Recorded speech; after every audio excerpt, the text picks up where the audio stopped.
Allez, Emmanuel Ducrot est avec nous. Bonjour Emmanuel. Bonjour Dimitri, bonjour à tous. Avec ce matin un cri d'alarme, c'est celui des propriétaires des forêts françaises. Ils sont victimes de vols de bois de plus en plus fréquemment et cela alimente des trafics internationaux. C'est l'association des propriétaires des forêts privées de France, Francilva, qui alerte. C'est une association puissante puisqu'elle représente 75% du couvert forestier du pays. Les forêts sont le théâtre d'une nouvelle forme de criminalité massive, le vol d'arbres, parfois de parcelles entières.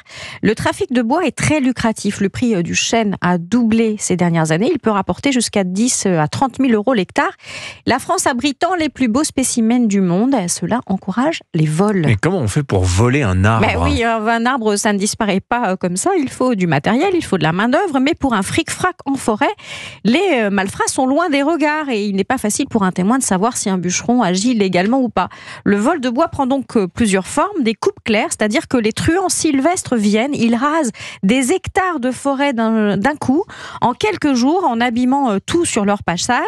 Et ça prend aussi la forme de prélèvements d'arbres isolés mais spectaculaires. Et puis aussi des escroqueries, des faux forestiers qui achètent à vil prix à des propriétaires peu informés de très beaux arbres, mais qui les coupent comme des sagouins. Le phénomène a pris une telle ampleur que l'association Francilva vient de lancer un numéro d'appel pour permettre aux propriétaires de signaler les déprédations dont ils sont victimes.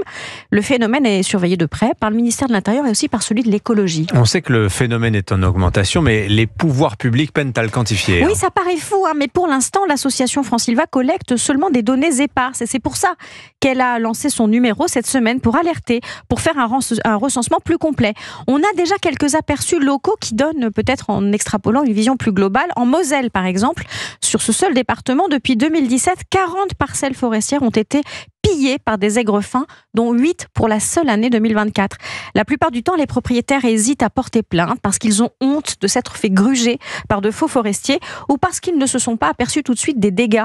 Des dégâts qui sont souvent considérables économiquement, écologiquement. Les sols sont massacrés, tout est arraché sans discernement, y compris les jeunes générations d'arbres. Et ça se paiera sur la forêt française pendant des décennies. Et ces arbres volés, qu'est-ce qu'ils deviennent ? Par définition, on ne le sait pas trop. A priori, il est difficile de les écouler en France car il y a une certaine traçabilité, des filières forestières bien établies avec des entreprises connues. Mais quelques affaires ont fait l'objet de condamnations, par exemple à Thionville en 2022. Et ça a laissé apparaître des trafics internationaux vers la Chine, entre autres. La filière espère maintenant que rendre ces vols publics va mettre tout le monde en alerte et permettre de démanteler les réseaux qui massacrent à la tronçonneuse. Signature Europe 1, Emmanuel Ducrot. Merci beaucoup Emmanuel. Il est 8h52 à 11h.